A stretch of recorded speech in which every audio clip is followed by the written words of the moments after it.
Good afternoon. Me. So you just generously introduce us. So thank you so much. Um, Participants, I would like this session to be more interactive. Because ये post lunch session है तो आपको भी पता है कि यहाँ पे नींद आने के बहुत ज्यादा चांसेस होते हैं and I want to avoid that.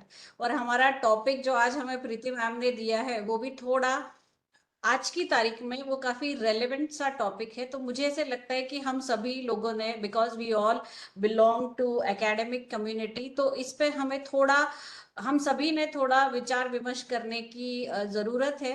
तो rather than I'm like it won't be kind of a teaching something, but I want a discussion and inputs so that काफी ऐसे situations है जहाँ पे हमने हमारे व्यू पॉइंट्स को क्लियर तरीके से रखना चाहिए समाज में। तो मुझे ऐसे लगता है आज का टॉपिक हमारा उस दिशा में अगर हम उसे डील करेंगे तो शायद बेहतर होगा। I will try to use mix bag of language, mostly Marathi, Hindi and English.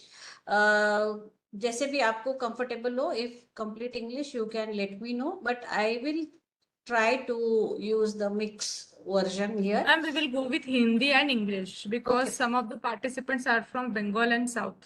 Okay, fine, fine. So we will be discussing it in Hindi and English. Okay. So as Madam has given me the topic of gender justice and contemporary trends in India, I hope my screen is visible with you. Yes, ma'am. You all? Okay, fine. And if you have any queries, I will request you all to write it down in the chat box. हम जब end करेंगे ना, that time we will discuss. I think Preeti ma'am, I have 1 hour or 1.5 hour. 1.5 hour. Okay, It's so up to 3 o'clock. 1 hour 15 minutes we will discuss it, and after that if any questions are there we will 10-15 minutes we can exclusively keep it for question, but do write it down in the chat box because ये screen share होगा ना तो शायद मुझे दिखेंगे नहीं जो questions आ रहे होंगे screen पे, तो आप उसे लिख के रखिए। Okay, so as I was saying that ये एक बहुत ही रेलेवेंट आज की तारीख में ये जो टॉपिक हम डिस्कस करने जा रहे हैं। And before going ahead, I would like to begin my talk here with the brutal, horrified video of Manipur women which we have seen. आप सभी ने देखा होगा, काफी इंटरनेट पे आया है। और see, political version certainly we are not discussing here in this class, but my agenda for today's discussion is कि आज हम 2023 की बात कर रहे हैं, और 2023 में हम देख रहे हैं जब हम एक जगह आजादी का Amrit Mahotsav 75th year of Indian independence हम सेलिब्रेट कर रहे हैं, बट आज के इस मोड पे भी हम देखते हैं कि women has been victimized, and the level of victimization is went to an absolute extremes. We sometimes we just cannot believe, like जैसे निर्भया के केस में हमने देखा कि उस वक्त हम सोचते थे कि ये बहुत बुरा हुआ है, शायद इससे बुरा कुछ नहीं हो सकता, and then eventually we have seen many other such incidences, and now we have seen this thing. And यहाँ पे हमने देखा है कि एक मॉब जस्टिस वाला ट्रेंड शुरू हो गया, जहां पे in order to show their power, in order to victimise women, or in order to prove that we are right and you are wrong, women has been used. एक certainly मेरे जो discussion का topic है वो सिर्फ women नहीं है, शुरुआत कर रहे हैं वो इस थॉट के साथ कर रहे हैं कि ये टॉपिक जो रेलेवेंस है ये बहुत ज्यादा है, तो आज की तारीख में भी हमारे समाज में ये सारी चीजें हो रही है। तो ऐसा नहीं है कि ये 1947 के पहले होता था और अब तो सब कुछ अच्छा अच्छा हो गया है, nothing like that. The situation remains the same, the ground reality remains the same, where in biologically weaker section, biologically weaker section at times have been victimized just for getting that societal what you can say supremacy or patriarchy, or to an extent हम यहाँ पे ये भी कह सकते हैं कि ऐसे बहुत सारे incidences है wherein within that gender also there is a fight, that एक विमेन दूसरे के अगेंस्ट। तो जेंडर जस्टिस एक ऐसा इशू है जो बहुत ही सेंसिटिव है, बहुत ही सब्जेक्टिव है। It varies from women to women, it varies from men to men, and it varies from transgender to transgender, and that is why we cannot at no point of time in any society, and we claim that we are a democratic society and still this is happening. Then imagine the situation, you know, where there is no democracy. Imagine the condition of the nations, you know, when there is no democracy. And that's why this becomes very, very important that we all are going to have a discussion on gender justice. Okay, now the first thing which I want to discuss here is the background. जैसे हमने देखा है कि gender discrimination का जो concept है, discrimination यानी हम एक जेंडर दूसरे जेंडर को अपने से कम जब देखता है या हम उन्हें अपने इक्वल फुटिंग पे नहीं देखते, तो ऐसे जो जेंडर डिस्क्रिमिनेशन के एस्पेक्ट्स है ये बहुत ही डीप डाउन हमारे कल्चरल, इकोनॉमिक, लीगल और अदर प्रैक्टिसेस में हमने देखा है कि बहुत फ्लरिशली ये होता है। फॉर एग्जाम्पल हमारे समाज में सतीकरण के कॉन्सेप्ट था, तो during the time of sati it was there that when the husband dies, when the husband dies automatically वो एक ट्रेडिशन हमने क्रिएट कर लिया था कि द wife is also going on the prey and then the wife needs to die. Now why she needs to sacrifice her life? It was just a cultural practice because there was no other sanction for it, but it is a practice which we have adopted, but because we wanted to have a society जिसमें ये prevail रहे. Why this has happened? Because at that time we have seen that there was a male domination on the society over the females. Okay, and that is why this type of thing. And then you know, consider the situation of widows, consider the age of children, you know, when they used to marry. So girls used to be 4-5 years and then the men used to be 20-30 years. So ये बहुत pre independence era में हमने इस तरीके के काफी सारे aspects को देखा है कि सोसाइटी में ये सारी चीजें होती है। एंड देन इवेंचुअली जैसे जैसे हमने सोशल रिफॉर्म्स के बारे में बात की, जैसे जैसे for example Mahatma Phule, Baba Saheb Ambedkar, Mahatma Gandhi, you know, तो ये जब हमने रिफॉर्म्स देखना शुरू किया, that time we realise that there is some imbalance which is there in the society. ये बात नहीं है कि उसके पहले नहीं होता था। फॉर एग्जांपल राजा राम मोहन रॉय और शाहू महाराज, ये सब लोगों ने इस सारे एस्पेक्ट्स में बहुत काम किया है और अलग अलग लेवल पे काम किया है, अलग अलग वक्त पे काम किया है, बट ये सारी काफी रिफॉर्मेटिव प्रैक्टिसेस हुई है। And then when we reached at 1947 we realise that yes there is an imbalance which is existing and that imbalance is there due to this disparity in the gender, wherein one gender feels that they are in a dominating position before the other gender. ठीक है, तो ये हमने देखा हुआ है and that is why this concept of gender equality and gender justice popped in. But आप अगर देखोगे इसका प्रोग्रेशन, तो ये बहुत स्लोली प्रोग्रेस हो रहा है, जहां पे हम इक्वालिटी, बिकॉज शुरुआत में ऐसा था कि हमें खुद को नहीं पता था कि इक्वालिटी यानी क्या, and then we come up with this concept that equality amongst equal, because we can not find equality amongst inequals. तो पहले इक्वालिटी अमंगस्ट इक्वल्स हमने देखा कि ऐसे कौन लोग हैं जो एक इक्वल फुटिंग में आते हैं और उसमें इक्वालिटी चाहिए। दूसरी बात हमने देखा कि चलो इक्वालिटी अमंग इक्वल्स है, so does it mean that women will have equal right and men will have a separate set of rights? Certainly no, because constitution says कि we are not going for gender. और आप सभी की जानकारी के लिए मैं बताना चाहूंगी कि अगर आप पूरा संविधान भी पढ़ते हो, जेंडर शब्द का उल्लेख ही नहीं है उसमें, जेंडर शब्द को डिफाइन ही नहीं किया है, because constitution makers of the constitution really wanted it to have a gender like neutral document, you know, जहां पे हम किसी भी व्यक्ति को जस्ट बिकॉज वो मेल है, फीमेल है या ट्रांसजेंडर है, हम उन्हें निग्लेक्ट करें या हम उन्हें प्रोटेक्ट करें. Okay, so they wanted to have it in a way कि जहां पे इक्वालिटी अमंग्स इक्वल है. बट जब ये प्रोविजन अप्लाई करने की बात आती है, equality amongst equal, then we realise that there are certain situations jahan pe because of the biological features or because of some biological aspects we need to protect the vulnerable segment of the society. और उसी के लिए आपने देखा होगा exceptions है हमारे पास 15(3), 15(4), 16(3), 16(4), 14(3), 14(4. तो यहाँ पे हमने क्या किया है ना कि इन सारे exceptions में हमने देखा है कि जो vulnerable segment है, those people who have been discriminated because of the caste element, because of like being women or being children, जो एक vulnerable position में है, उनके लिए एक concept आया protective discrimination का. So on one hand we are having this equality amongst equal, equality within the society, and then we also have this concept कि यहाँ पे हम एक protective discrimination जिसे कहते हैं, या affirmative actions जिसको कहते हैं कि positive actions, कि society को कैसे आगे बढ़ाना है, तो with the help of positive actions होता है.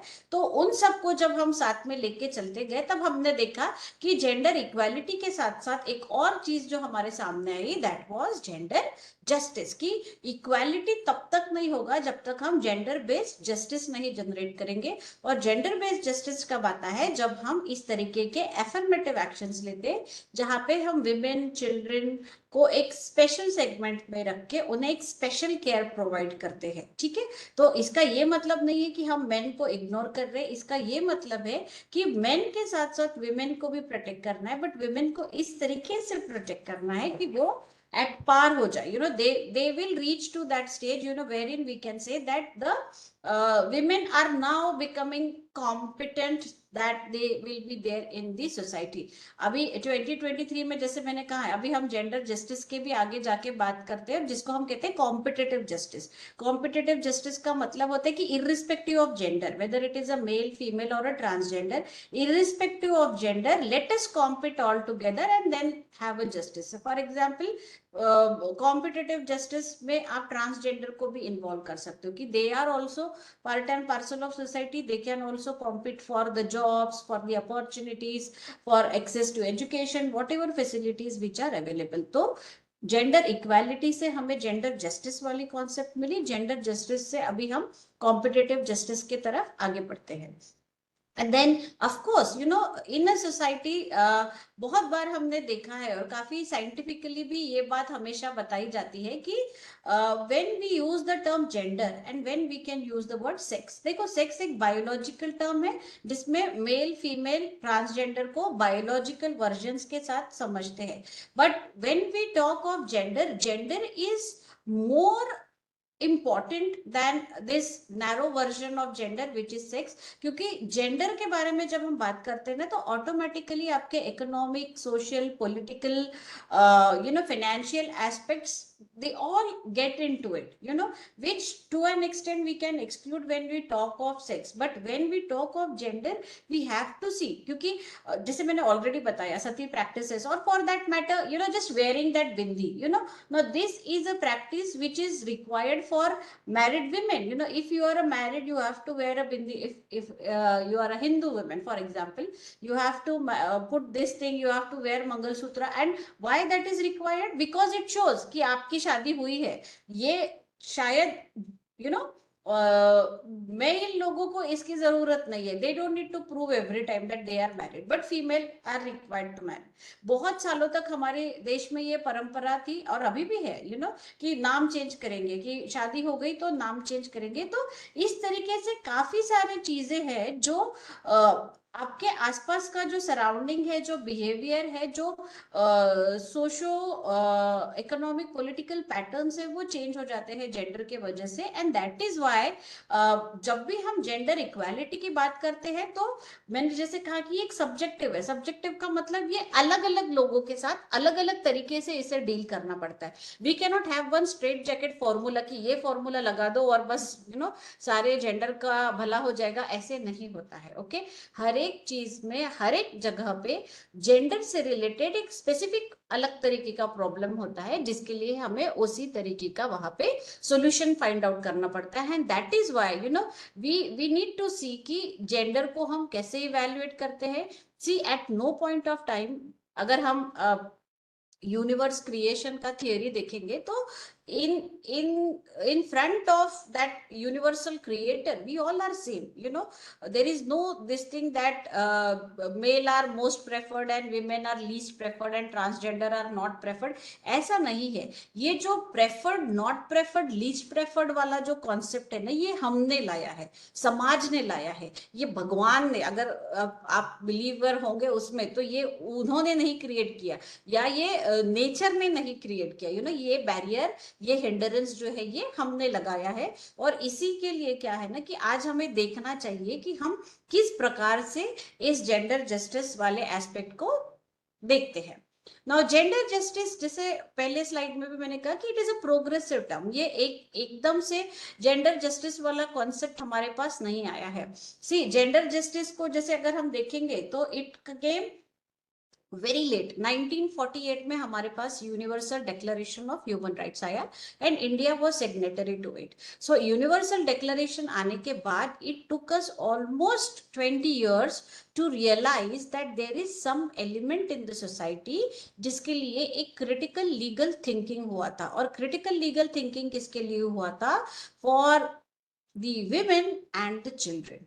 नाउ आप अगर वर्ल्ड WHO के रिपोर्ट्स पढ़ते होंगे या आपने कभी UN का कोई डेटाबेस पढ़ा होगा, तो आपने देखा होगा 2/3 of the population is women. ऐसा नहीं है कि not 2/3 but more than 60% population is women. साथ ही साथ में there are like number millions and millions of small children, but इसके बाद भी हम उन्हें क्रिटिकल लीगल थिंकिंग कहते हैं।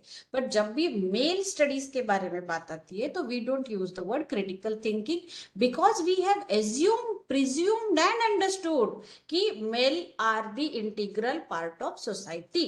बट इसका ये मतलब नहीं है कि female are not the integral part of society, though they are bigger in number, ठीक है, and they perform more work. अगर आप देखोगे वर्किंग आवर्स भी देखेंगे तो विमेन के वर्किंग आवर्स ज्यादा होते हैं। तो इस तरीके से क्या है ना कि वहां पे जब हम सेकंड स्टेज जिसको हम कहते हैं second generation of human rights के बारे में जब हमने बात की, उस वक्त हमने देखा कि फर्स्ट जनरेशन में बेसिक ह्यूमन राइट्स जो डेवलप हुआ UDHR का, उसके बाद इवेंचुअली 1970s में there was the second generation, और वहां पे पहली बार ये बात हुई कि जेंडर जस्टिस जैसी कंसेप्ट आनी चाहिए। और उस वक्त बहुत ही नैरो कंसेप्ट था जेंडर जस्टिस का, दे वर टारगेटिंग मेनली ऑन विमेन। आज की डेट में वैसा नहीं है। तो उस वक्त ऐसे बताया था कि जेंडर जस्टिस होना चाहिए, और जेंडर जस्टिस क्या होना चाहिए? As a part and parcel of human rights होना चाहिए। Because I am a human, because I am a women who is a human, I must get my human rights. Okay, and for example there are number of practices. Day before yesterday I saw that movie Kaumarya. It's a Marathi movie. One of our faculty members from RTMNU, she is playing a role in that movie. And what was the plot of that movie? The plot of that movie is that when a girl gets married, after her marriage, during that her first night, she needs to provide with virginity test. Okay, now we are, on one hand we are saying that we are scientifically developed society, हम इतना develop कर रहे हैं, और आज 2023 में भी हम किस चीज के बारे में बात कर रहे हैं कि women needs to go for a virginity test. No, ये अगर इस प्रकार का टेस्ट होता है, सो दैट मीन्स कहीं तो ये मेरे डिग्निटी के अगेंस्ट है, बीइंग अ गर्ल और being a women, and this should not happen because there is no such test जहां पे हम मेन को पूछेंगे, but this has happened. And that is why जब 1970s का दौर चल रहा था, उस वक्त पहली बार ये रियलाइज हुआ कि हमें क्या करना चाहिए ना, अभी जेंडर जस्टिस के बारे में बात करना चाहिए। और जेंडर जस्टिस को हमको किस एलिमेंट में देखना है? We have to see to it from the point of view of a human being, that is human right का उसे दर्जा देना है, ना कि हमें उसको सिर्फ एक पार्ट या एक लॉ बना के छोड़ना है। and automatically when it is a human right, it drives its validity from fundamental rights. So जब तक ये हमारे कॉन्स्टिट्यूशन में फंडामेंटली प्रोटेक्टेड नहीं होगा, हम उसे ह्यूमन राइट्स नहीं कर सकते, दर्जा नहीं दे सकते. तो ये चीज हमारे पास तो ऑलरेडी थी. सो आर्टिकल 14, 15, 16 अगर आप देखोगे तो हमारे कॉन्स्टिट्यूशन मेकर्स ने ऑलरेडी इसे उस स्ट्रेचर पे लेके उस वक्त ही ले जाके रखा है कि जहां पे they want you to be treated equal, और उसके लिए जो एम्पावरिंग फैक्टर्स लगते हैं 15(3), 15(4) के साथ, वो भी उन्होंने करा कि let us make them equal and then हम वो इक्वालिटी टेस्ट वहां पे लगाएंगे. सो 1970s में क्या हुआ, जेंडर जस्टिस को हमने ह्यूमन राइट्स की तरह देखना शुरू कर दिया. And then it is of course indispensable part for the development of the mankind. Mahatma Phule का एक बहुत ही प्रॉमिसिंग स्टेटमेंट है. उन्होंने ये कहा था कि अगर किसी भी फैमिली में एक लेडी या वहां की जो स्त्री है अगर वो पढ़ती है तो ऑटोमेटिकली पूरा जो घर है वो वहां पे लिटरेट हो जाएगा. And which is and that's why it is something, जब भी हम जेंडर जस्टिस के बारे में बात करते हैं, इट इज समथिंग जो हमें डेवलपमेंट में, डेवलप होने में, पॉवर्टी रिडक्शन में और हमारे जो ह्यूमन प्रोग्रेसेस है उसे अचीव करने में बहुत ज्यादा हेल्प करता है. For example just imagine if this would not have been the situation कि जहाँ पे लड़कियों को पढ़ाया जाए, तो शायद यहाँ पे आज या धार्मिक मैडम नहीं होते, ये भी ऑल मेल ग्रुप होता जिसमें कोई तो मेल कोऑर्डिनेटर होते, कोई तो मेल स्पीकर होते. बट ये ऐसा आज की डेट में नहीं है. Why? Because we are progressing as a society, और इस सोसाइटी में हमने देखा है कि जेंडर जस्टिस को हम बहुत ज्यादा महत्व देते हैं. हमारा कॉन्स्टिट्यूशन इसे बहुत ज्यादा महत्व देता है. तो आज का जो मैंने कहा था कि जो डिस्कशन है उसे हम अभी ये 3 सेगमेंट में डिवाइड करते हैं. पहले सेगमेंट में हम जेंडर जस्टिस से रिलेटेड विमेन के क्या इश्यूज है उस पे फोकस करेंगे. फिर जेंडर जस्टिस से रिलेटेड मेन के क्या इशू है उसे डिस्कस करेंगे. और जो एक कंटेम्पररी मुद्दा अभी जो डिस्कशन में आता है काफी बार की इश्यूज रिलेटेड टू ट्रांसजेंडर. ठीक है, तो इन तीनों सेगमेंट में हम इसका डिस्कशन करेंगे. Now, contemporary issues related to women, जैसे मैंने पहले भी बताया था कि इंटरसेक्शनल डिस्क्रिमिनेशन होते हैं, रिलीजियस अकोमोडेशन से, रिप्रोडक्टिव राइट से, rights of women in surrogacy और पॉलिटिकल पार्टिसिपेशन. ये एक 5 बहुत ही कंटेम्पररी मुद्दे हैं. बट इसी के साथ साथ जैसे मैंने अभी जो मणिपुर वाला इंसिडेंस आपको बताया कि मॉब जस्टिस, पहले हमारे पास खाप पंचायत होते थे, ऑनर किलिंग वहां से काफी हद तक शुरू हुआ कि खाप panchayats used to give their judgments and then they used to give कि इनको मार डालो. And then if a woman marries or if a man marries to a woman belonging to other caste, then honor killing जैसी काफी चीजें हमारे देश में काफी दिनों तक ये हुई है. आजकल इसका परसेंटेज कम है बट फिर भी ये होता है. तो ऐसे काफी सारे इश्यूज है जो बहुत कंटेम्पररी है जिसपे हम लोगों ने डिस्कशन करना चाहिए. ना आप लोगों को ये सारे पिक्चर्स दिख रही है यहाँ पे? क्या आप में से कोई मुझे बताएगा कि ये सारे एक जैसे हैं कि अलग है?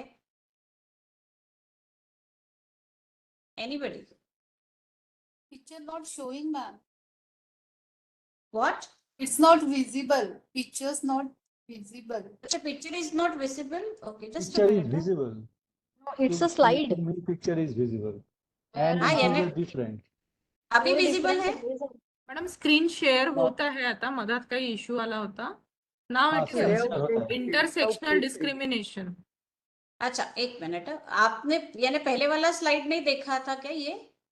ये स्लाइड्स नहीं देखी थी आपने जहाँ पे हम तो ओके. दिख रहा है, लेकिन कुछ लोगों ने सेटिंग में जो चेंजेस होते हैं ना वो नहीं किए. ग्रिड जो है, ग्रिड ने किया तो सब दिखता है. Anyways, no issues. तो मैं आपको बता रही थी कि ये जो नो इश्यूज मैं बता रही थी कि इन 3 सेगमेंट में मेरा डिस्कशन यहाँ पे रहने वाला है. ठीक है, तो पहला हम इश्यूज रिलेटेड टू विमेन पे फोकस करेंगे जहाँ पे ये 5 मैंने आइडेंटिफाई किए. बट इसके अलावा भी there are number of issues which are contemporary related to women. Okay, जिसमें से मैंने आपको पहले बताया कि हम इंटरसेक्शनल डिस्क्रिमिनेशन के बारे में बात करते हैं। तो यहाँ पे ये कुछ मैंने विमेन के पिक्चर्स लगाए हैं। तो आप मुझे बता सकते हो क्या कि कौन से पिक्चर्स आपको एक जैसे लग रहे हैं और कौन से अलग लग रहे हैं? एनीबडी? कॉमन फीचर क्या है इन सारे फोटोज अरे में? कॉमन फीचर क्या है?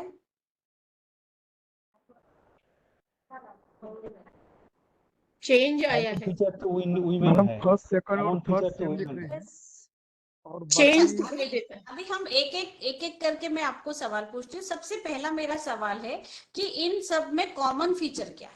सब में एक कॉमन फीचर क्या है? ये ड्रेस है, ड्रेस, सब लेडीज है। ड्रेस। इसमें सभी पूरे सभी जो वुमेन्स पिक्चर्स है में ना आपको वो धर्म विमेन के आधार दिख पर रही है काम कर रही है। जी। धर्म और वुमेन्स रिलीजन और रिलीजन का संबंध उसमें दिखाया गया है।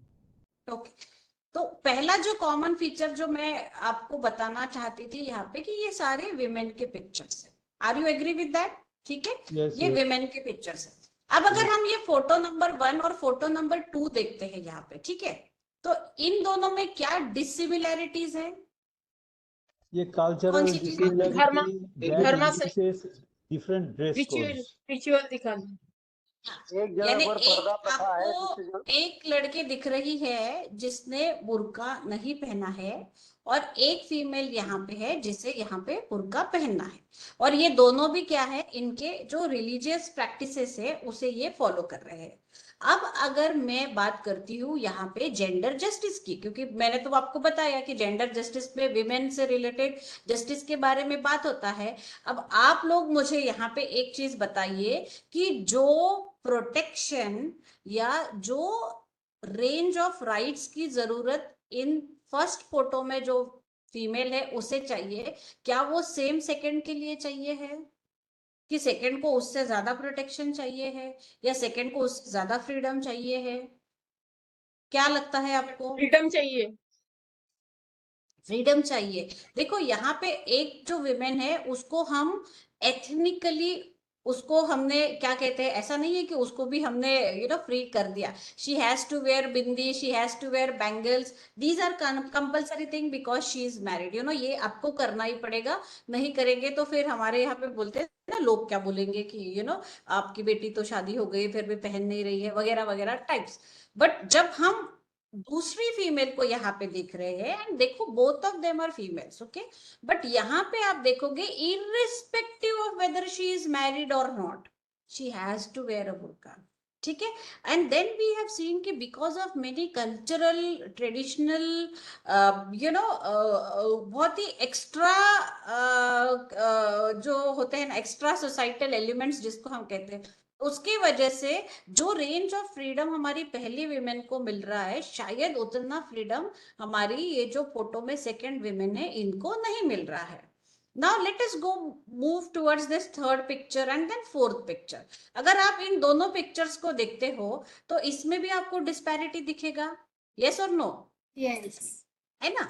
यहाँ पे जो थर्ड पिक्चर में हम देख रहे हैं, वहां पे हम देख रहे हैं कि एक औरत है, उसके हाथ में बच्चा है, and what she is, we can say that, एक हम एजम्पशन यहाँ पे लगाते हैं ये फोटो को देख के कि she is somebody who is totally involved in her house hold life, कि शादी हो गई है, बच्चे हैं, अभी बच्चों को संभालना है। सो she is not even thinking about her empowerment, but she is more into the empowerment of the child or empowerment of the family. And then we have seen this fourth category of women जहां पे हम women empowerment को देखते हैं कि yes they all are educated women working in corporate sectors earning good salaries। तो अब मेरा आपसे सवाल है कि इन दोनों को भी सेम प्रोटेक्शन चाहिए कि इन दोनों को अलग अलग प्रोटेक्शन चाहिए है? Same same protection. Same protection कहाँ पे सेम प्रोटेक्शन चाहिए, किस किस एलिमेंट से रिलेटेड सेम? जैसे कि पहली पहली जो महिला है उसको ट्रेडिशन में उसको पूरे यानी जैसे बिंदी लगाई है, हाथ में चूड़ी पहनी है, यानी बांध के रखा है रिलीजन से या अपने क्या बोलते तौर तरीके से धर्म के आधार पर।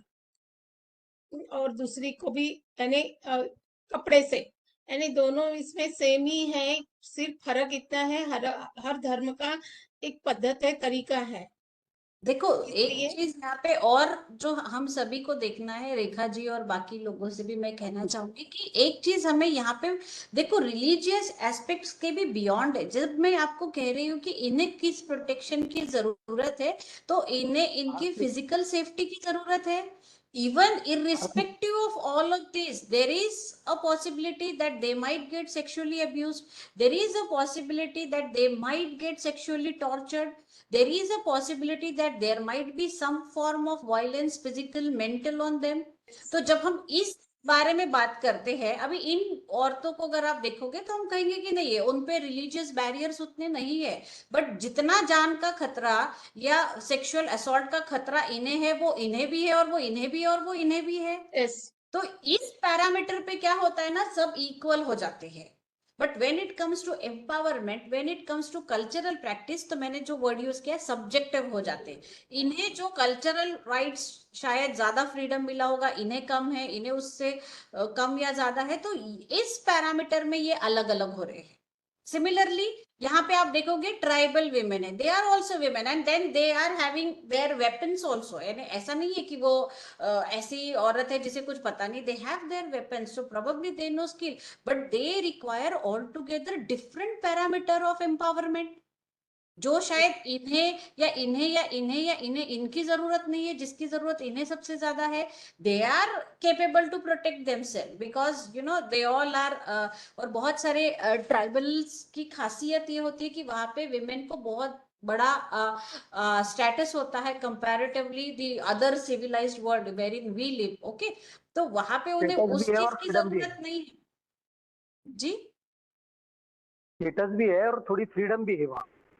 हाँ, बट उनके Balance पास में। एजुकेशन नहीं है, उनके पास मेडिकल फैसिलिटी नहीं है। कितनी सारी ट्राइबल विमेन्स ऐसी होती है जब वो चाइल्ड बर्थ के समय उनकी डेथ होती है, या यू नो काफी काफी दिक्कतें उन्हें इस हिसाब से फेस करनी पड़ती है, जो शायद इन्हें इन्हें इन्हें या इन्हें नहीं फेस करनी पड़ेगी, बट वो इन्हें फेस करना पड़ रहा है।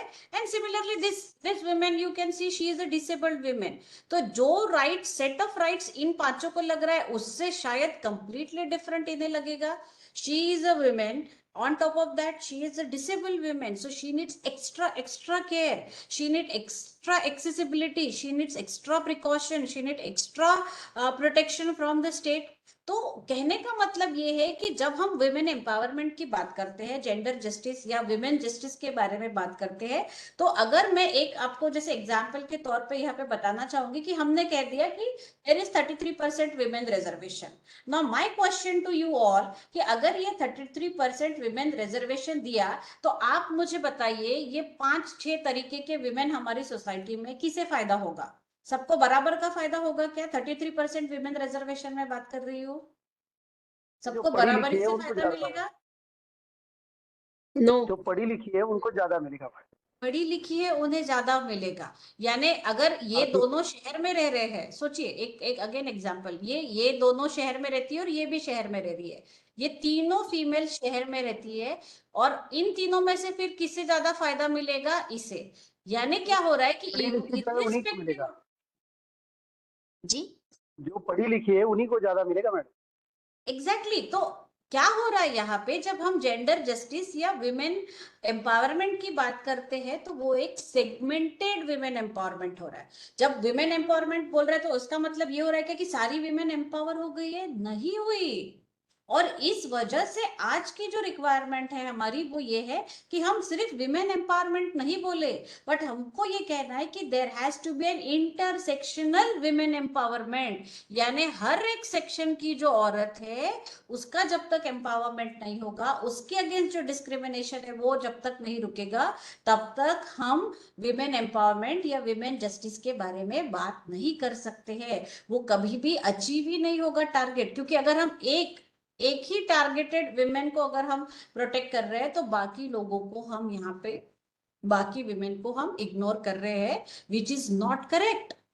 और अगर हमारी सोसाइटी में ये डिस्पैरिटी ऐसी ही रही, तो जो मैंने कहा ना कि जो मणिपुर में हो रहा है, तो उसके पीछे कारण ही ये है कि हमारे पास डिस्पैरिटी है, हमारे पास ऐसे सिचुएशंस है। फॉर एग्जांपल आप कोई भी न्यूज़पेपर खोल के पढ़िए, कोई भी मराठी, हिंदी, इंग्लिश, कहीं का भी न्यूज़पेपर पढ़िए, नॉट ओनली नागपुर, आप चाहे तो वेस्ट बंगाल या जिस भी एरिया में आप रहते हैं, आप एक आज का न्यूज़पेपर खोल के पढ़िए and tell me that madam आज के हमारे पेपर में एक भी रेप का न्यूज नहीं है। Just tell me that, is it, do you think ये ऐसा होता है? Nowadays the thing is like that कि न्यूज वालों ने वो छापना बंद कर दिया। For them it is like an everyday activity, कितने कितने न्यूज हम छापेंगे, ऐसी ऐसी सिचुएशन होती है। But this is happening irrespective of this thing, जहां पे हम women empowerment, women justice, women's reservation etcetera जैसी चीजों के बारे में बात कर रहे हैं, बिकॉज जो उसकी जड़ है, प्रॉब्लम की जो जड़ है, एंड दैट इज की इंटरसेक्शनल डिस्क्रिमिनेशन जो है वो ही हम आइडेंटिफाई नहीं कर रहे। हम उन्हें उस हिसाब से जब तक हम प्रोटेक्शन नहीं देंगे, हम उन्हें प्रोग्रेसिव या प्रोटेक्टिव सोसाइटी दे ही नहीं सकते। तो पहला जो आज के डिस्कशन का हमारा विमेन से रिलेटेड कंटेम्प्रेरी मुद्दा है, वो ये है कि इंटरसेक्शनल फेमिनिज्म जो है उसे आइडेंटिफाई करिए, उसके रूट कॉज तक जाइए, वो किस वजह से ऑप्रेस हो रही है, कौन से चैलेंजेस वो विमेन फेस कर रही है, उससे आइडेंटिफाई करिए and then provide them that customise protection rather than providing them a general provision. हाँ 13-15-4 में आप सब आ गए, 15-3 में आप सब आ गए, ऐसा नहीं होना चाहिए। यू नो, रिक्वायरमेंट बेस्ड जब तक प्रोटेक्शन हम नहीं देंगे, we can not expect a progressive society which is gender equal. दूसरा बहुत इंपॉर्टेंट मुद्दा जो विमेन के साथ हमेशा हम देखते हैं, दैट इज रिलीजियस अकोमोडेशंस। बहुत बार, यू नो, बहुत बार, अभी तो जैसे again going back to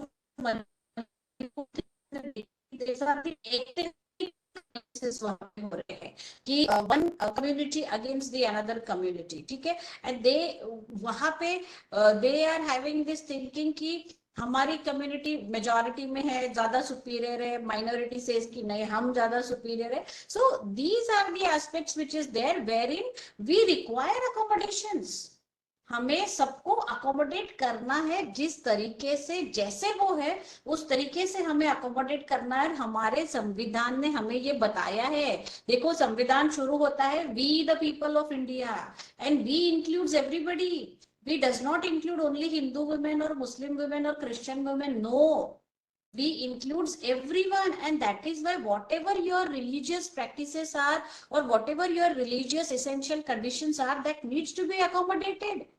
And then if we are not doing so, there is this primary example of Sabrimala temple और हाजी अली दरगाह और शनि शिंगणापुर, और ऐसे मैं आपको काफी सारे एग्जांपल्स दे सकती हूँ जहां पे आज भी, जैसे आई थिंक स्वामीनारायण टेम्पल, तो ऐसे काफी सारे जगह है जहां पे women are not permitted to go after a certain limit. Now why this discrimination? On what basis this discrimination is there? And then there are other cultural beliefs, you know, associated with them. But certainly one thing is there, that on one hand there is this article 25 under the Constitution of India which says, or which gives us all the religious freedom irrespective of your gender. Okay, women, men, transgenders, whosoever it is, सभी को क्या है, article 25 में religious freedom दिया है। I am free to choose to which God I will worship. I am free to choose to which temple I go. I am free to choose which religious practice I want to adopt. That freedom has given to me by the Constitution. But then because of the social and other extraterrestrial, elements जो हमने create किए हैं, उस वजह से हम हमने अपने वहां पे बैरियर्स लगा दिए कि नहीं, you can not go inside this, you can not do worship to this god, you can not enter into this temple, you can not wear such type of clothes in this temple. So these are the things which we have generated. और इससे हम कहीं पे भी receptiveness नहीं दिखा रहे कि we will go beyond this and we will say कि no, even if you are a woman but you are a human being, and every human being is allowed to profess and practice the religion in which he or she has believed. But हम ये ऐसा नहीं होने दे रहे हैं, और जिसके वजह से हमने देखा है कि काफी बार there is this discrimination which happens because of this religious practices. There are situation wherein women have been completely ignored. Now there are other situations, for example devadasis, और जैसे मैंने आपको पहले भी बताया कि virginity test, तो ये सभी को religious ये किया जाता है, इसको religious practice कहा जाता है, but ये ऐसा नहीं है. These are the things which we have created, and we need to provide solution for that. You need to allow that women to enter into a temple just because constitution provides it, just because of the very nature that she is a human being. But हम ऐसा नहीं करते हैं. Ultimately supreme court को intervene करना पड़ता है, matter court में जाता है that no, you have to allow that women to enter into temple. And then there are, for example, in Sabrimala case, so they have provided a limit कि 5 to 50 years की नहीं जा सकती, but the moment she becomes 51 years, she can go. So does it mean कि जब वो 49 years की है तब उसमें कम आस्था थी और 51 की हो गई तो ज्यादा आस्था है? No, you are measuring that women from her biological menstrual cycles, which is very natural. She has this reproductive element which is very natural thing, and because of that you are not allowing her. So how this is justified? And then, as I have said, the Supreme Court intervened, and Supreme Court has said that when it comes to a conflict between Article 21 and Article 25, certain Article 21 will prevail. That yes, she is a woman, she has absolute liberty, personal liberty, and she has right to life, and wherever she wants to go legally, she will go. Because the case, in that case, there was this thing that the board, that the Ayappa trust says that we will not allow women because अगर वो आते हैं तो हमारी religious practices affect होती है. But Supreme Court ने कहा कि अगर जेंट्स की religious practices affect होती है फीमेल्स के आने से, तो फीमेल्स को वहां पे नहीं आने देना is violation of their fundamental right which is given under Article 21, that is right to life and liberty. And right to life and liberty supersedes all the right to life, all the fundamental rights which has been given. So hierarchy scale में अगर हम देखेंगे तो किसी भी इंसान की जान और उसका फ्रीडम, लिबर्टी ज्यादा जरूरी है देन उसे रोकना कि वो इस टेम्पल में जा सकता है कि नहीं. सो रिलीजियस अकोमोडेशन एक ऐसा कंटेम्प्रेरी एस्पेक्ट है जिसपे आज भी आजादी के अमृत महोत्सव में भी हम बात कर रहे हैं.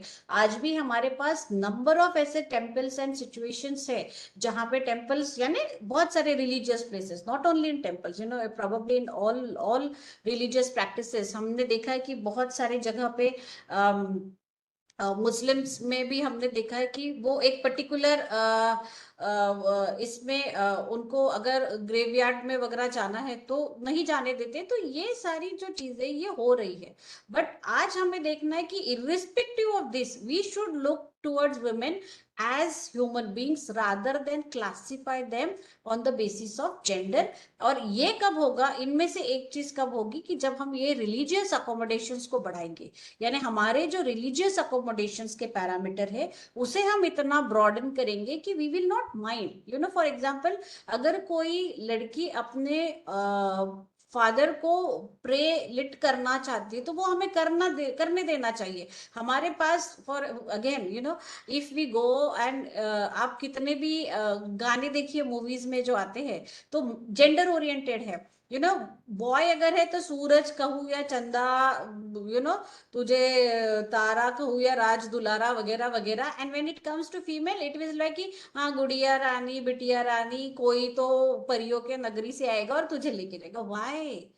Because the society has been created such that we are not ready to go beyond that religious gender bifurcation.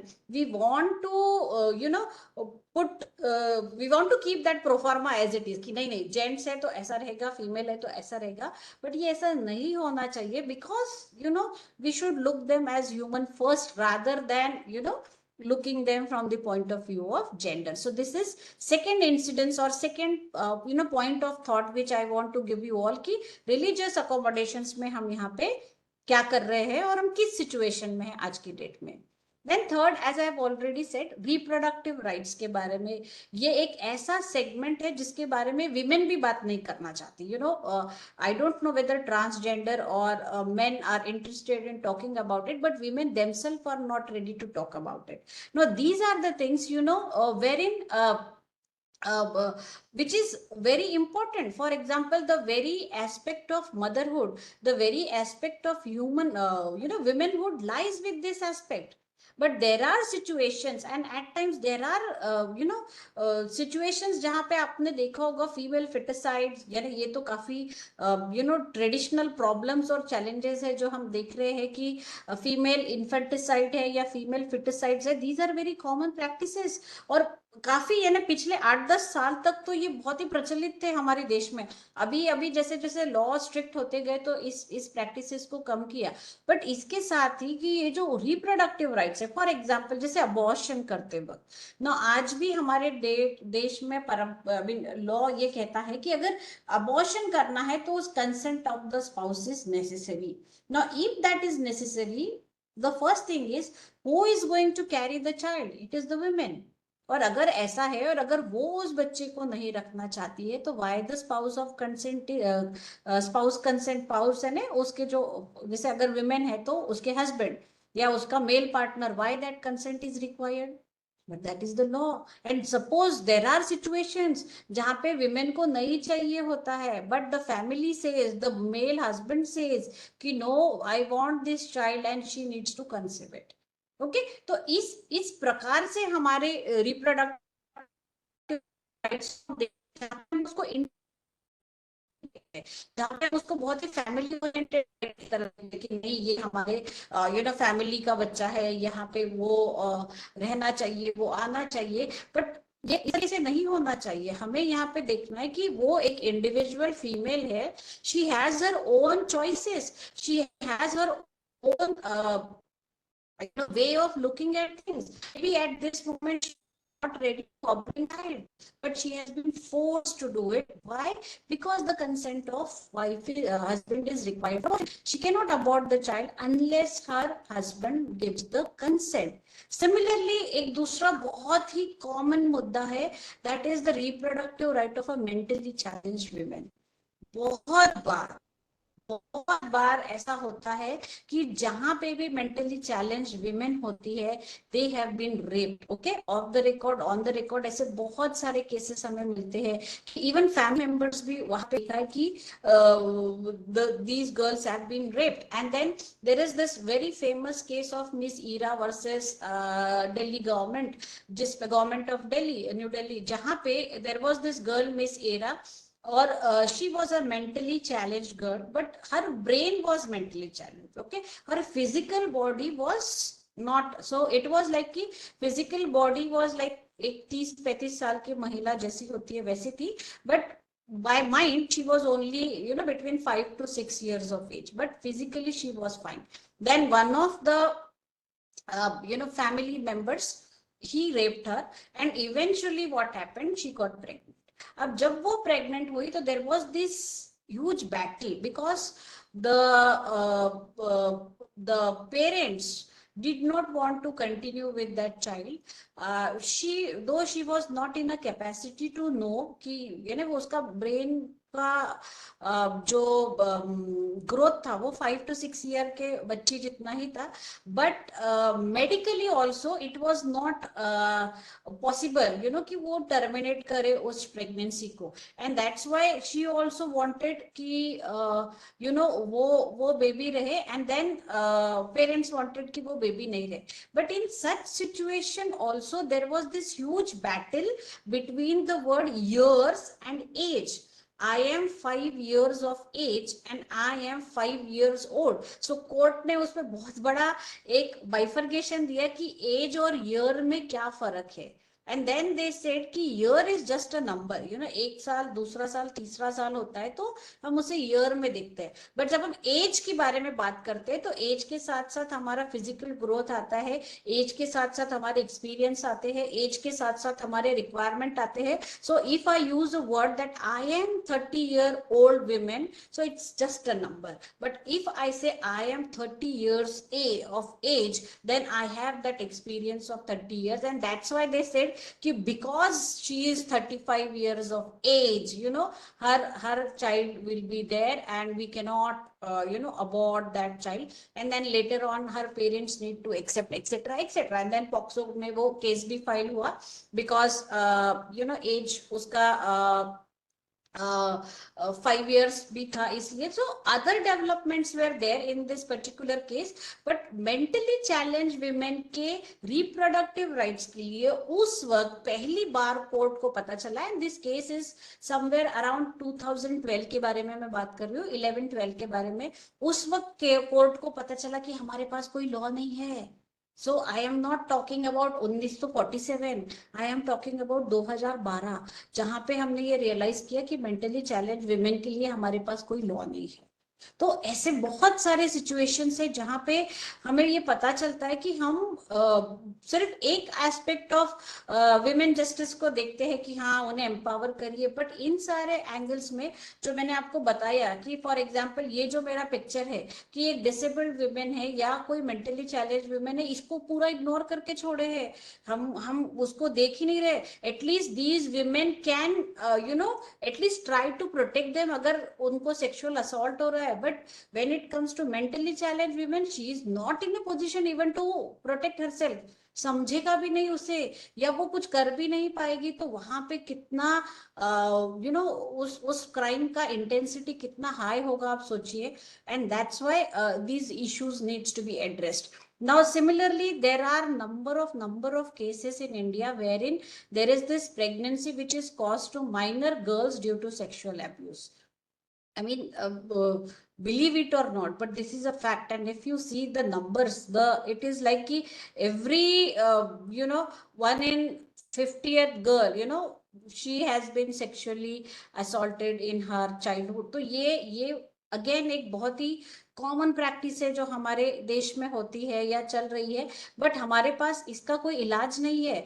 And there are number of cases, you know, number of cases in supreme court and high court wherein the girl because she is 10-year-old 12-year-old, उसको पता नहीं है कि वो pregnant हो गई है. she don't know like how, and then she has that fear also कि किसको बताओ कैसे बताओ. और by the time parents को पता चलता है that girl is already into 3rd trimester, you know, जहाँ पे जो बेबी है वो ऑलरेडी 7th मंथ और 8th मंथ में हो जाता है, which is a very difficult time जहाँ पे हम मेडिकली उसे टर्मिनेट भी नहीं कर सकते. Then who is going to take care of that child? Is the state government going to provide anything? There is no you know father element, she is a minor, so who is going to you know financially take care of her? उसका education कैसे होगा? और इस पे मुझे एक और बात यहाँ पे जो बतानी है, आप मुझे कोई भी रिजर्वेशन का ऐसा प्रोविजन बताइए जिसमें इनके लिए स्पेशली रिजर्वेशन किया है. नहीं है. अभी महाराष्ट्र गवर्नमेंट ने there is this reservation for orphan students, वो कहीं पे परसेंटेज 0.25 ऐसा कुछ तो दिया हुआ है, but otherwise there is nothing. So what we are thinking कि दीज चिल्ड्रन, ये छोटी छोटी लड़कियां ये प्रेग्नेंट हो जाती है सेक्सुअल अब्यूज के साथ, बच्चे हो जाते हैं, then who is going to take care? There is no provision. And then we are saying कि हम 75 साल में पहुंच गए हैं क्या? Like what? See again I am not saying कि हमने कुछ नहीं किया. अगर हम उस पैरामीटर या उस हर्डल को उस वक्त नहीं सॉल्व करते तो शायद आज हम इस स्टेज में नहीं पहुंचते कि जब हम उसे इस तरीके से बोले कि अरे इनके बारे में कुछ नहीं किया. ऑफ कोर्स यू नो हमारे पास एक medical termination of pregnancy act अगर नहीं होता जो कि जस्टिफाई करता कि नहीं आपको किसी भी हद में किसी भी फीटस को गिराना नहीं है, तो अगर वो नहीं होता तो शायद हम आज मेल फीमेल रेशियो को इतना अच्छे लेवल पे नहीं आ सकते. तो these were important documents, but we can not stop there. We need to go ahead and think कि हाँ एमटीपी एक्ट बन गया है, हाँ ये प्रोविजन हो गए हैं, बट रिप्रोडक्टिव राइट्स के बारे में कौन बताएगा, प्रेगनेंसी ऑफ माइनर गर्ल कौन बताएगा, तो ये सारे एस्पेक्ट्स में अभी हमने ध्यान देना चाहिए, जहां पे अगर ऐसी कोई लड़कियां हैं तो उनके बच्चों का क्या होगा, what is their future, these are the thing which society must, and then of course the law making bodies, they must pour their thoughts on these aspects rather than इधर उधर का जो हमारा आजकल पॉलिटिकल सिचुएशन है वो नहीं करके ये जो एक्चुअल प्रॉब्लम्स है इन्हें सेटल करिए, बिकॉज इसका हमारे पास जवाब नहीं है। Similarly termination of pregnancy after 20 weeks, तो इसमें अभी बहुत सारे अमेंडमेंट्स आए हैं, जैसे मैंने कहा कि सब्जेक्टिव है, डिपेंडिंग अपॉन मेडिकल रिपोर्ट, अगर डॉक्टर्स रेकमेंड करते हैं तो ही फिर उसे अबॉर्शन की मान्यता दी जाती है, अदरवाइज वो नहीं दी जाती है। बट 20 वीक्स का कुछ कुछ केसेस में 24 वीक्स भी हुआ है, बट सारे केस में वो नहीं होता है। एंड मीनवाइल जब कोर्ट में केस जाता है तो एक एक दिन वो केस अगर आगे बढ़ता है तो आप सोचिए कि वो टाइम कितना क्रूशियल है कि 20 से आप 21st वीक में चले जाते हो within that 7 days, and probably then you lose the chance of getting it aborted by the supreme court और हाई कोर्ट वर्डिक्ट। तो वो एक एक दिन भी इतना इंपॉर्टेंट है। एंड माइनर जो गर्ल्स होती है उनके केस में तो जो सबसे पहली बात होती है कि दे are not even aware what is happening with them, they don't know how to evaluate this situation कि उनके साथ प्रॉब्लम क्या हुआ है ये भी उन्हें पता नहीं होता है। तो 20 वीक्स बहुत कम टाइम होता है, but this is again a medical thing, we just cannot help it out. So women needs to, that girl child needs to bear all this pain, and eventually the child also needs to suffer a lot because of this. So reproductive right एक ऐसा element है जिसपे भी हमने थोड़ा सा इसके बारे में सोचना चाहिए। और इसके साथ साथ there are multiple practices, okay, genital mutilation करके एक चीज होती है जहां पे बहुत सारे हमारे देश में फिर भी कम है, बट बहुत सारे ऐसे ट्राइबल या बहुत सारी जगह ऐसी है इस दुनिया में जहां पे फीमेल के जेनाइटल्स का म्यूटिलेशन होता है, जब वो छोटी रहती है तभी कर दिया जाता है, so that nobody should rape her or so that she should not get involved into lot of sexual activities। तो ऐसे भी सिचुएशन हमने देखा है जहां पे रिप्रोडक्टिव राइट्स का प्रोटेक्शन नहीं होता है। Then there is this one thing I just want to tell you all, that this is rights of women as surrogate and live in relationship। ये भी एक बहुत contemporary problem है जहाँ पे surrogacy एक हमारे देश का 50,000 करोड़ का मार्केट है आज की डेट में। If you go to Gujarat, particularly Anand and all, these are hubs for surrogate mothers, and then surrogacy के थ्रू वहाँ पे बहुत सारे medical tourism के नाम से भी इसको जाना जाता है कि बाहर कंट्री से लोग आते हैं and then they give order to that girl कि हमें ऐसा ऐसा बेबी चाहिए, एंड देन द एग्स वगैरह ट्रांसफर किए जाते हैं through IVF and through IUI and all, and then the girl gets pregnant. और अभी हमारे पास अभी 2021 में इससे रिलेटेड एक्ट आया है, तब तक हमारे पास इस पे कोई एक्ट भी नहीं था।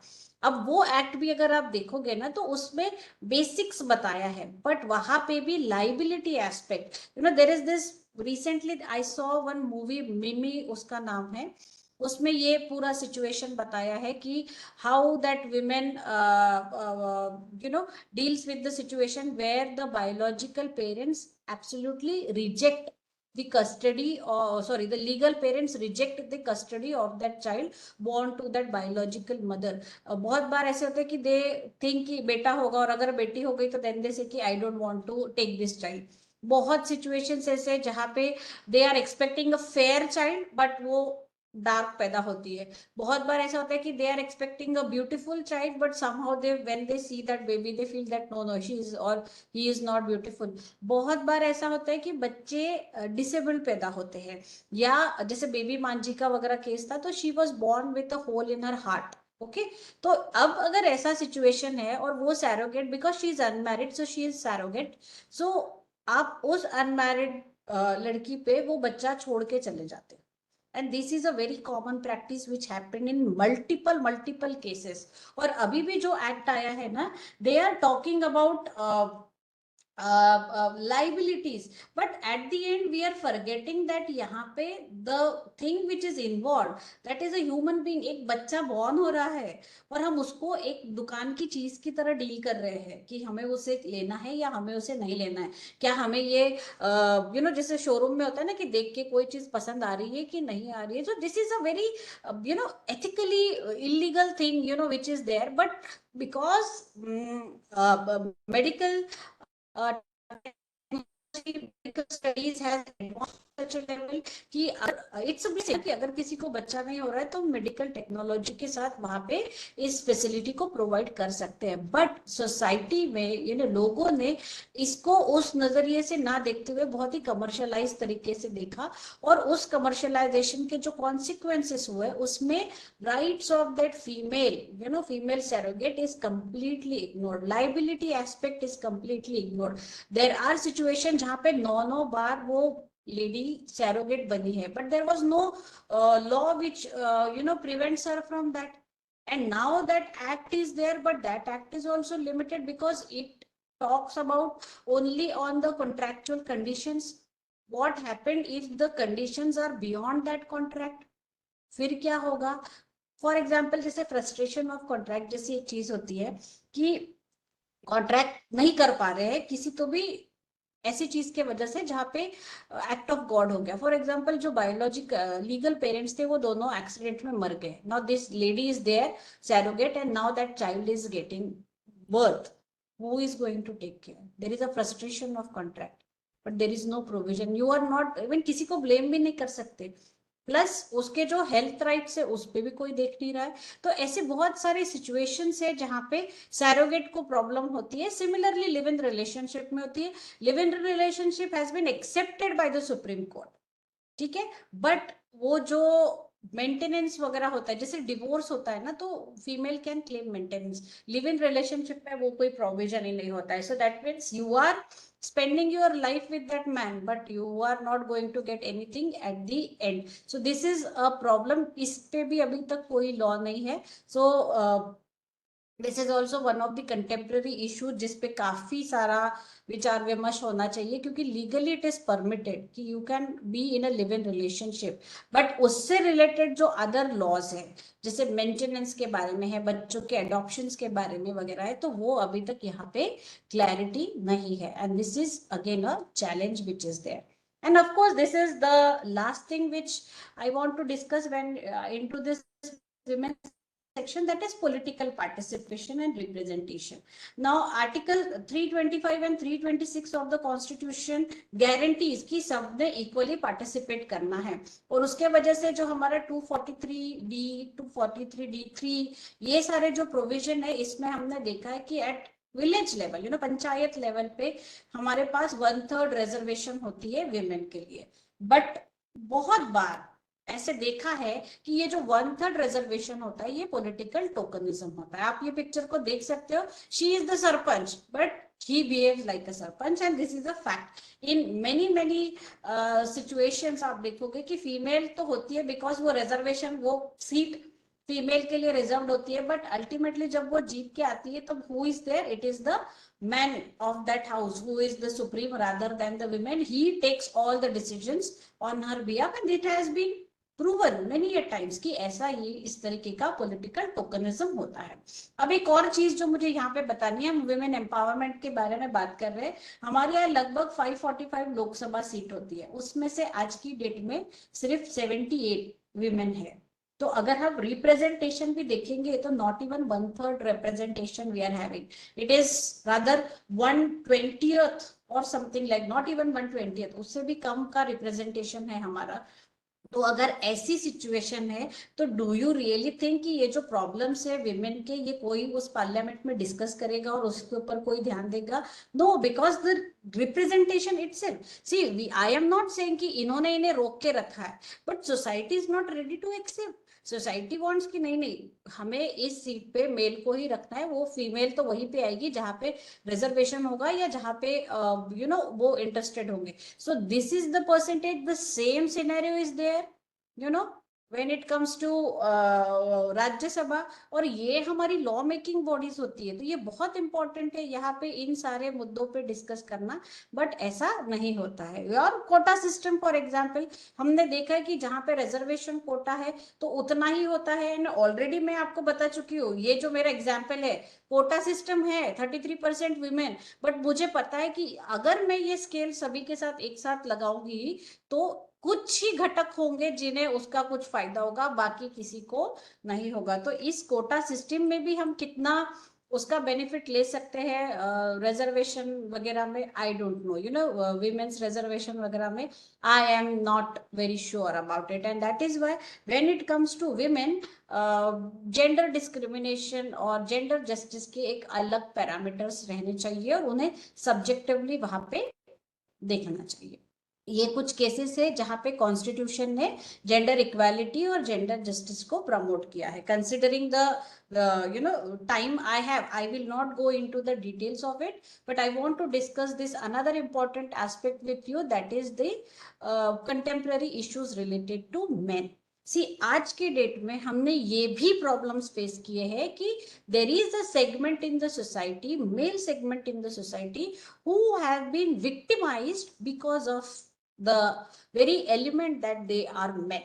Now बहुत बार लॉ में बहुत बार ये एजम्पशन के साथ लॉ बनता है, इस एजम्पशन के साथ कि विमेन जो है ना वो बिचारी है, विक्टिमाइज है, और उसी के साथ हमेशा प्रॉब्लम होता है, और मेन जो है ना वो बहुत ही डोमिनेटिंग पोजीशन में है, पेट्रियार्कियल सपोर्ट है, and they will always suppress the women gender. तो ये लॉ प्रिज्यूम करता है।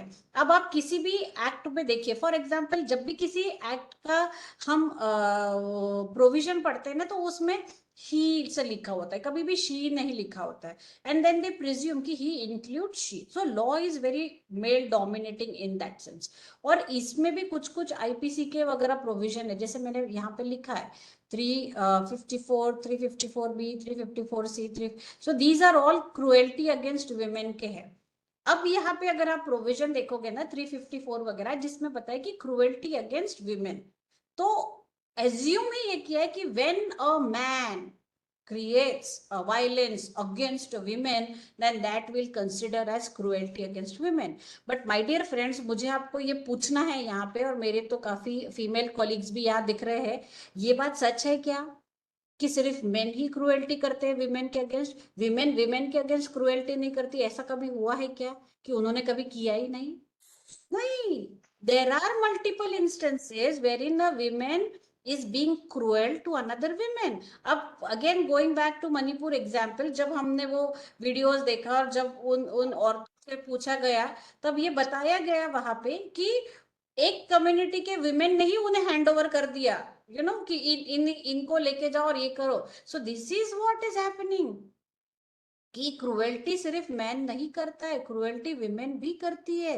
बट होता क्या है ना, कुछ सेगमेंट्स ऐसे होते हैं लॉ में जी।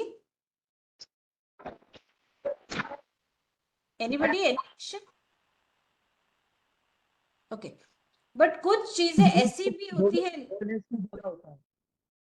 डोमेस्टिक वायलेंस में Sunil sir, please mute yourself. If you have any query, please ask. Okay, एक बस ये थोड़ा सा खत्म हो जाता है, फिर हम क्वेश्चन आंसर सेशन ही लेंगे। आप आपके क्वेश्चंस लिख के रखिए या चैट बॉक्स में टाइप कर दीजिए, बस ये हम एक डिस्कशन हमारा खत्म करते हैं।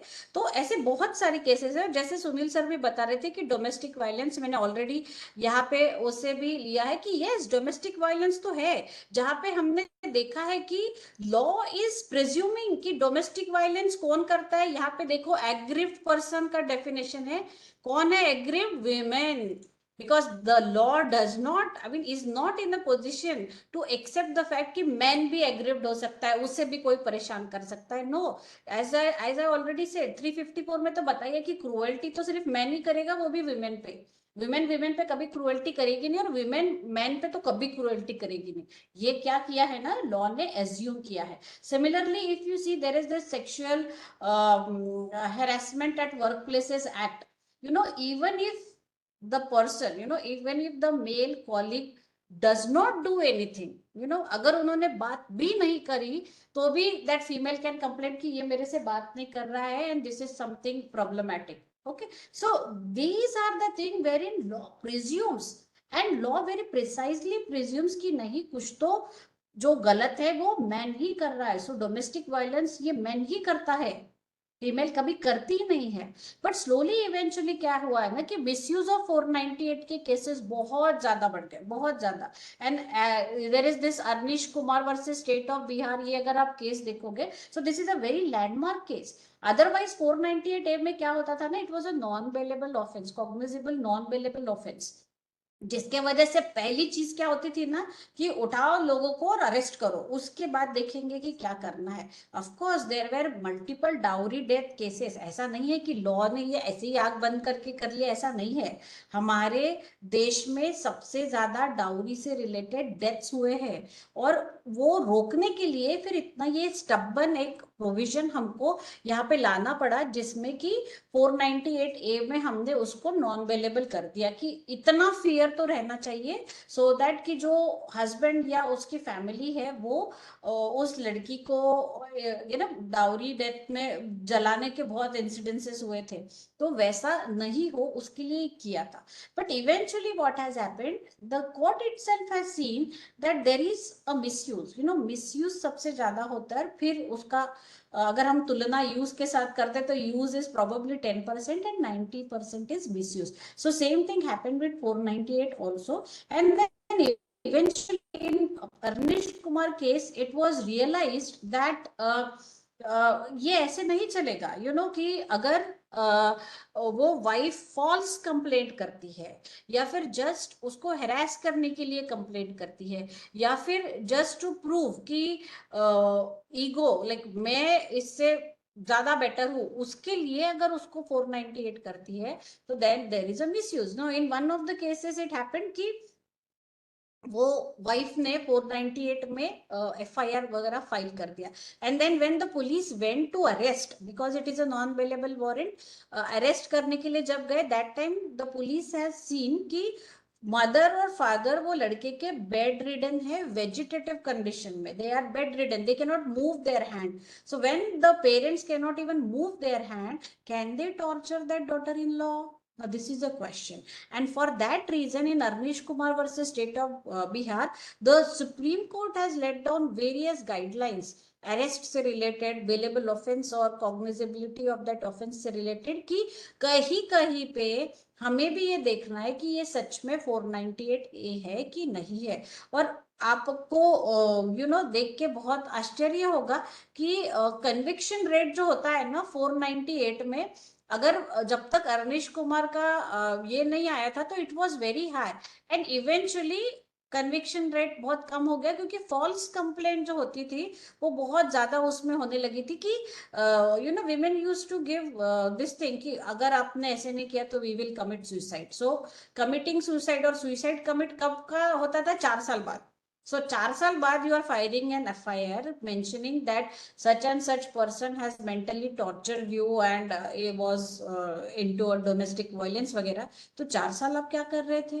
और आप 4 साल के बाद आज आप केस FIR फाइल करते हो और कहते हो कि मैं otherwise I will commit suicide and all. So this is all something which is a blackmailing tactics, okay? And that is why even at many times the court has accepted this thing कि 498A का misuse बहुत ज्यादा हुआ है जितना उसका use नहीं हुआ. And people started, females started utilizing it as a weapon कि अगर उसको धमकाना है हस्बैंड को तो देख भैया 498 है. सिमिलर सिचुएशन किसके साथ हुआ है? सेक्सुअल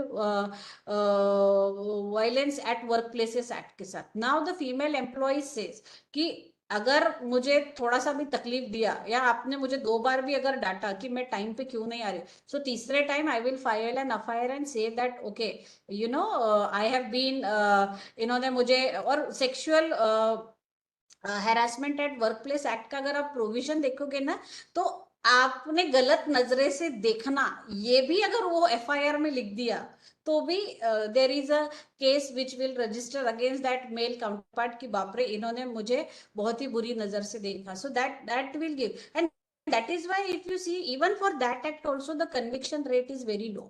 So ये होता है कि बहुत बार फीमेल्स ऐसा भी करती है कि दे are using these weapons, you know, legal weapons which are available for them. So उसका मिसयूज बहुत ज्यादा है rather than use. And that is why as I said कि जेंडर जस्टिस की जब हम बात करते हैं तो हमें कस्टमाइज प्रोटेक्शन चाहिए.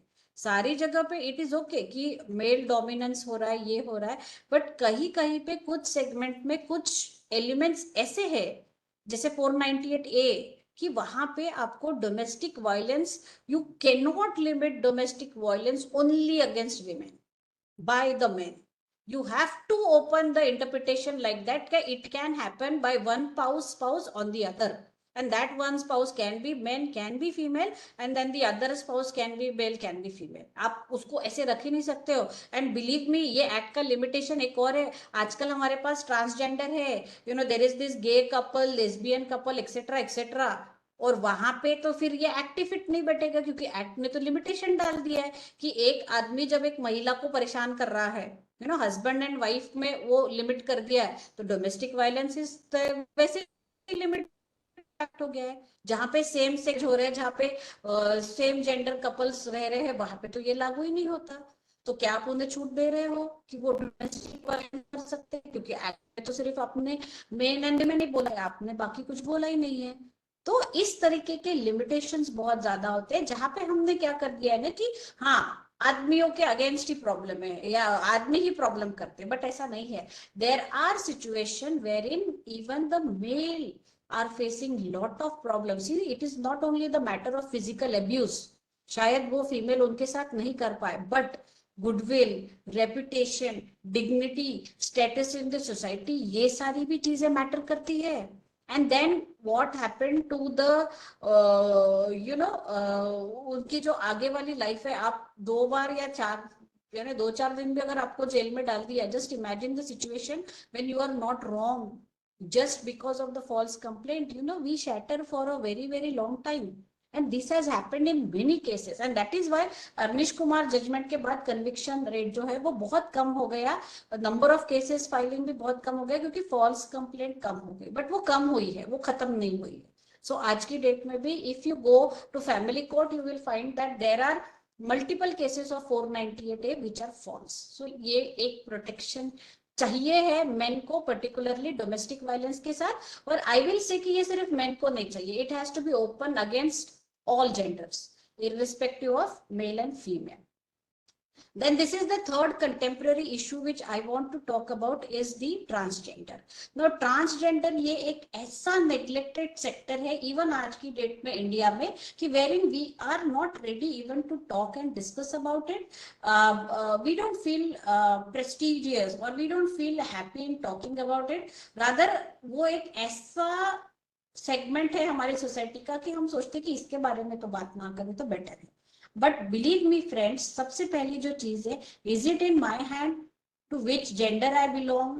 No, I am born as a girl और a female. It's a natural process. Okay, आप अगर जेंट्स हो तो it's a natural process. Similarly अगर कोई ट्रांसजेंडर है तो वो एक नेचुरल प्रोसेस है. इवेंचुअली फिर क्या होते हैं ना, हम उसको टेक्नोलॉजी का सहारा लेके हम उसमें कन्वर्ट होते हैं, but otherwise it is all in hormonal level, is all natural.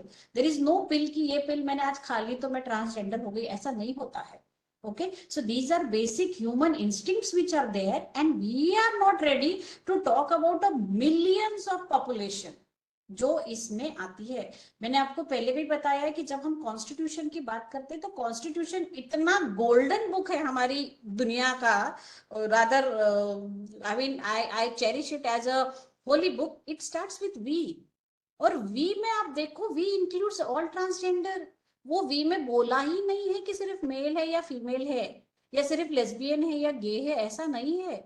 They talk about each and every aspect. You know, I was searching in one of the American website. There are 700 types of transgenders. अलग अलग वो उनके कुछ उसके definitions थे. तो ऐसे काफी लोग हैं जो हम सोसाइटी में हमने इग्नोर कर दिए, जिनके बारे में हम सोच नहीं रहे। अगर हम जनरल क्लॉजेस एक्ट का भी देखेंगे तो वहां पे उन्होंने जेंडर को मैस्कुलिनिटी के साथ रिलेट कर लिया, and that's why it is a male and female gender. But general clauses यानी जहां पे किसी का एक्सप्लेनेशन नहीं होता, वहां पे जनरल क्लॉजेज एक्ट आता है। पर मैंने आपको ऑलरेडी बताया कि कॉन्स्टिट्यूशन तो जेंडर बताता ही नहीं है, कॉन्स्टिट्यूशन पर्सन बताता है, person can be anyone, okay. But अगर हम जनरल क्लॉजेस लगाते हैं तो वो सिर्फ ही और शी में बात करता है। तो what about the third gender? It has not been discuss. But उसका कॉन्ट्ररी एग्जाम्पल आप अगर देखोगे तो इंडियन सिटीजनशिप एक्ट में, सिटीजनशिप एक्ट भी बताता है कि एनी पर्सन, सिटीजनशिप एक्ट नहीं बताता है कि एनी जेंडर, मेल और फीमेल नहीं, whosoever by birth और by marriage और by migration, whatever, जो भी आता है व्यक्ति, इंसान, वो क्या है, सिटीजनशिप मिलेगा। So citizenship and constitution, they are providing a very broader understanding to the word gender, but somehow general clauses act is a very very limited version of it, which completely ignores the transgender. Railway वगैरह में जो आप देखोगे ना, तो अभी अभी पिछले 3-4 साल में ऑप्शन आता है अदर्स, नहीं तो काफी सालों तक वहां पे ऑप्शन ही नहीं था। एंड देन हम लोग ट्रेन में जब ट्रैवल करते थे तो हम बोलते बाप रे, हम ट्रेन में बैठे और ये यहाँ पे पैसे मांगने आ गए। No, imagine the situation when the train itself is not giving any provision जहाँ पे वो रिजर्वेशन बुक कर सके अपने लिए, तो what you are expecting? it is it will be like that only. But now at least they have opened, now if it is open, but again कितने सभी जगह पे आप देखोगे कि लेडीज और जेंट्स बाथरूम होते हैं, there is no such thing transgender bathrooms. And now this is a very big movement, okay, western worlds में ये बहुत बड़ा मूवमेंट शुरू हो गया है कि females are saying that we don't want a transgender to enter into my room, because I don't know वो पहले लड़का था कि वो पहले लड़की थी। And then similar thing male are saying, and then they say कि प्लीज आप ट्रांसजेंडर के लिए अलग वॉशरूम करो। कितनी जगह पे आपने ट्रांसजेंडर का वॉशरूम देखा है आज तक? अभी अभी हमारे अमृतकाल तक जब हम पहुंचे, अभी हम सोच रहे हैं कि डिसेबिलिटी का बाथरूम अलग होना चाहिए, अब तक तो हम वो भी नहीं सोच रहे थे। सो ट्रांसजेंडर का बाथरूम कब अलग आएगा, I don't know, okay, because that has been completely ignored sector है। आप बहुत सारे जगह पे देखिए, हम इंक्लूसिविटी की बात करते हैं कि वी ऑल आर इक्वल और everybody should be included, no one should be left behind, but there are millions of population who have already been left behind. So we have left behind on that streets, on those signals, so that they will just beg. And how many of you are ready कि आप आपके घर में कल से काम करने के लिए जो आपका डोमेस्टिक हेल्प है वो ट्रांसजेंडर रखेंगे? Probably we are not ready. We are not ready as a society to accept this thing that they are also part and parcel of society. हम अभी भी सोचते कि अरे इनको सुबह सुबह नहीं देखना चाहिए, या ये सिर्फ इसी मौके पे आने चाहिए, फिर हम इन्हें पैसे दे देंगे. So we are into that, but we don't think about women empowerment, sorry, we don't think about gender empowerment here in this way. हम विमेन को ही सेगमेंट करके देखते हैं. जब हमने उसका डिसेक्शन किया तो हमने देखा कि वो ही एम्पावर नहीं हो रही है, तो इन्हें तो कंसिडर ही नहीं किया है अभी तक. इन्हें तो बेसिक फैसिलिटी में भी नहीं डाला है, रिजर्वेशन नहीं है किसी भी ट्रांसजेंडर के लिए. अब हम कहते हैं कि 33% गर्ल रिजर्वेशन है, ट्रांसजेंडर के लिए कहाँ रिजर्वेशन है? No reservation. और हम सबको अगर रिजर्वेशन देते बैठेंगे तो हम बाकी क्या करेंगे? सो this is also a challenge. ठीक है ना, कि मैडम तो बोल रहे कि अनाथों को भी रिजर्वेशन दो, इनको भी दो, डिसेबल्ड को भी दो, तो फिर हम क्या करेंगे? ये भी एक बहुत बड़ा चैलेंज है हमारे लिए कि हम ऐसा भी नहीं डिस्कस कर सकते. बट इसका ये मतलब है क्या कि हम इन्हें छोड़ दें? तो this is a very challenging situation. और हमें यहाँ पे बहुत ही कोलैबोरेटिव एफर्ट चाहिए. और देखो, कोई भी कोलैबोरेटिव एफर्ट जब तक सोशल ट्रांसफॉर्मेशन नहीं होता है तब तक हम उसे एक्सेप्ट नहीं कर सकते. आई थिंक इस पे जब तक बहुत बहुत एकदम ऐसा स्ट्रॉन्ग मूवमेंट नहीं होगा, जब जो हमने फ्रीडम के वक्त देखा था, या जो हमने एजुकेशन के लिए उस वक्त जो महात्मा फुले ने वगैरह केलं होतं, if we see that reforms, हमारा फ्रीडम स्ट्रगल जब हम देखते, तब हमें लगता है कि अच्छा इतना करने के बाद हम इस स्टेज पे पहुंचे। तो ट्रांसजेंडर के लिए शायद वैसा कोई एक मूवमेंट होना चाहिए, तब शायद वो रियलाइज होगा कि उन्हें बेसिक फैसिलिटी को एक्सेस मिलेगा, उनको लाइफ एंड डिग्निटी मिलेगी। अभी मैंने ऑलरेडी बताया कि रिलीजियस राइट, और अगर राइट टू लाइफ आता है तो right to life prevails. But see what is happening with transgender, we are not even recognizing their right to life. Right to life में क्या होता है, राइट टू लाइवलीहुड इंक्लूड होता है। उनके लिए है क्या राइट टू लाइवलीहुड? नहीं, हम नहीं एक्सेप्ट करते हैं।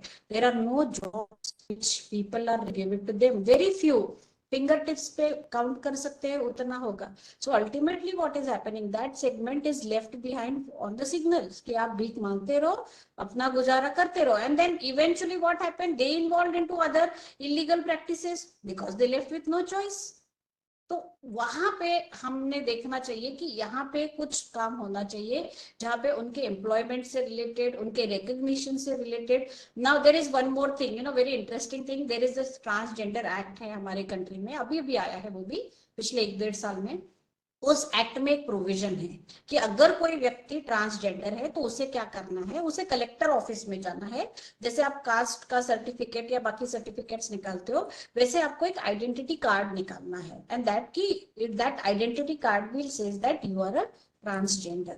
Now the many of the transgender activist says that अगर कोई लड़की या लड़का, वो लड़की है या लड़का है, आप उसके लिए कार्ड अप्लाई करने जाते हो क्या, कि मैं लड़की हूं तो मुझे लड़की वाला कार्ड दीजिए, या लड़का बोलेगा मैं लड़का हूं तो मुझे कार्ड दीजिए, क्योंकि आपने वो एक्सेप्ट किया है कि इट्स नेचुरल कि लड़का है या लड़की है, तो हमको वो एक्सेप्ट नहीं करना है।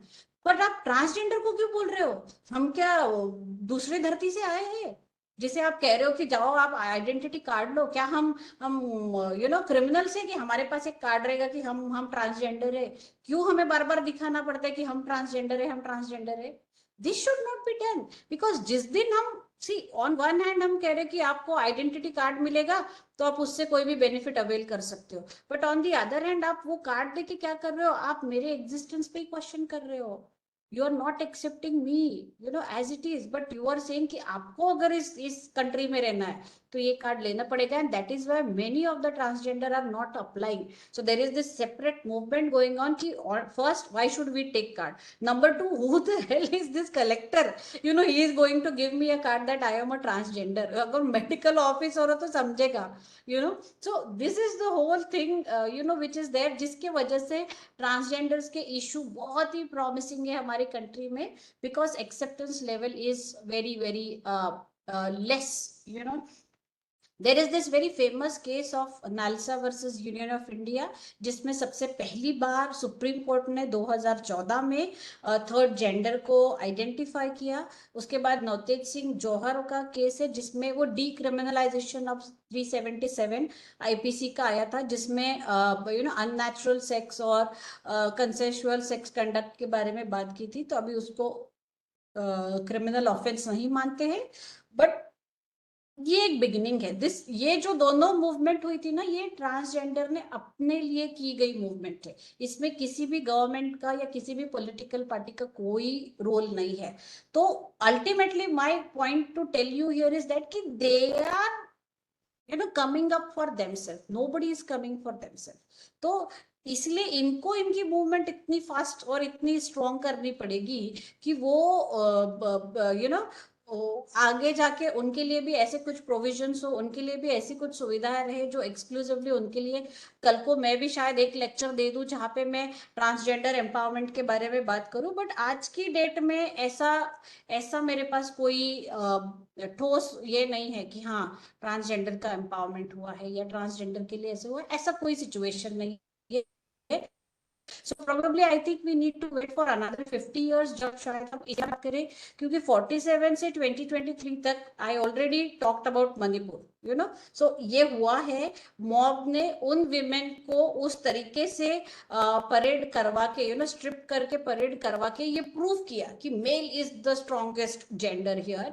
But at the same time यहाँ पे 75 इयर्स में ट्रांसजेंडर के बारे में तो हम बात ही नहीं कर रहे. उनके साथ ऐसे कितने ऑफेंसेस हुए होंगे, वी डोंट नो. उनके साथ क्या डोमेस्टिक वायलेंस हो रहा है मुझे नहीं पता.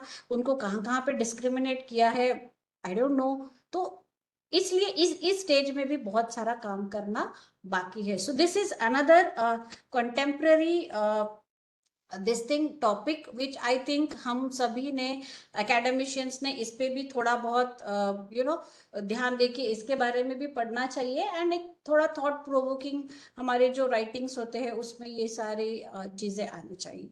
So this is all about, in summarized manner, this is all about the contemporary trends of gender justice in India. Certainly जो traditional trends है वो वैसे ही है, यानी उन प्रॉब्लम से छुटकारा नहीं है. जैसे मैंने बताया फीमेल फिटिसाइड या चाइल्ड मैरिज या चाइल्ड अब्यूज वो वैसा ही है. उसके साथ साथ ये भी जो है ये बहुत ही नए किस्म के प्रॉब्लम्स है. अगर आपके कुछ सवाल होंगे and if time permit certainly Preeti ma'am I will be happy to hear from them. Yes, thank you so much madam.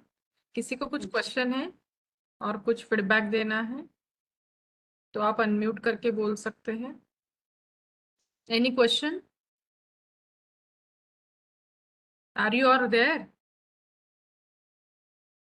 Post lunch session में थोड़ा मुश्किल होता है. Yes, yes, that's good. Hello, है क्या आप लोग? There is no question. हाँ यस मैम है, हाँ, हाँ, बट बोलिए madam, topic is very new. So yes ma'am. Yes, थोड़े शांत हो गए सुन के. नहीं मैडम. कुछ पूछना है? आवाज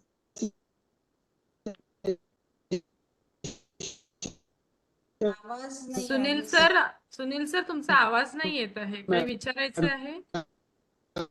आवाज ब्रेक होतोय. इसके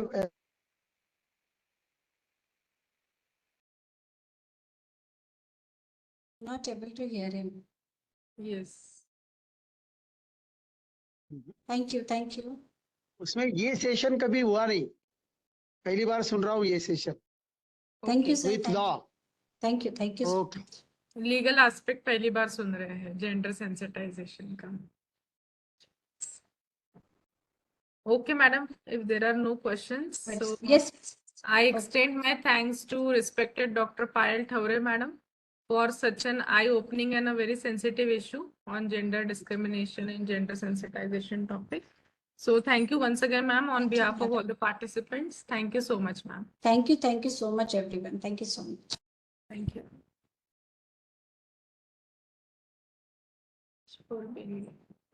Okay, thank you all of you once again. And today we are having one assignment on ICT topic.